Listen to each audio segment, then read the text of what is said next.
అందరూ బాగున్నారా? నేను మీ శ్రీవి హర్ప్రీ ఛానల్కి స్వాగతం. మీ అందరికి నమస్కారం. అయితే ఒక చెట్టుని చూసినప్పుడు నాకు అనిపిస్తూ ఉంటుంది, నిజానికి ఇది మీకు చెప్పాలనుకుంటున్నాను. చెట్టుని చూసినప్పుడు నేను తుడుస్తూ ఉంటే మళ్ళీ పడిపోతూ ఉంటున్నాయి.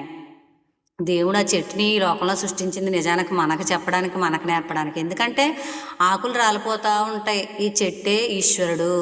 ఆ చెట్టు ఉన్న ఆకులు, పువ్వులు, కాయలు ఏవైతే ఉన్నాయో అవి మనము.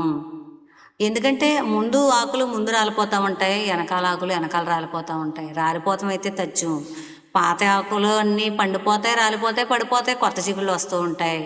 ఇది క్రియ నిత్యము జరిగేటటువంటి జీవన రథచక్రం.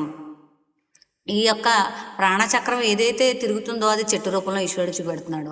ఆ చెట్లు రాలిపోతుంటే మనం తుడిసేస్తూ ఉంటాం, తుక్కెత్తేస్తూ ఉంటాం, పడేస్తూ ఉంటాం. కానీ మన మైండ్లోకి మాత్రం తెలివైన ఆలోచనలు రావట్లేదు. ఎందుకంటే ఈ ఆకులు పడిపోయినట్టే నేను పడిపోతాను. నేను ఏం చేస్తున్నాను? నేను దేవుని గురించి చింతిస్తున్నానా? నా భర్తలో భగవంతుని చూస్తున్నానా? నా పెద్దవారిలో దైవాన్ని చూస్తున్నానా? నా బిడ్డల్లో దేవుని చూస్తున్నానా? నా ఇంటి రూపంలో దేవుని చూస్తున్నానా? ఈ ప్రపంచ రూపంలో దేవుని చూస్తున్నానా? నిరంతరము నేను ఈశ్వరుని స్మరిస్తున్నానా? చింతిస్తున్నానా? పూజిస్తున్నానా? నేను ఎప్పుడైనా ఆయన మర్చిపోతున్నానేమో, ఏమో బాగా పెద్ద వయసు అయిపోయాక ఆయన తలుసుకోగలుగుతానో తలుసుకోలేకపోతున్నానో అని ఆ ఆకులు చూసినప్పుడు గుర్తుకు రావాలి మనకి. నిజం, నిన్న నాకు తుడుస్తుంటే అదే జ్ఞాపకం వచ్చింది. మీరు నవ్వేరు కనుక. తుడిసి ఎత్తుతున్నప్పుడు నాకు అలాగే అనిపించింది. నిజమే కదా, దేవుడు ఈ ప్రపంచంలో ఏ సృష్టి చేసినా మనకి ఏదో చెప్పాలనుకుంటున్నాడు. ఆ ఆకులు రాలిపోతున్నట్టు మనము రాలిపోతాం ఒకనాడు. అయితే నిజమైన నిధి ఈశ్వరుడి నామస్మరణ, ఈశ్వరుడి యొక్క చింతన, ఈశ్వరుడి పూజ.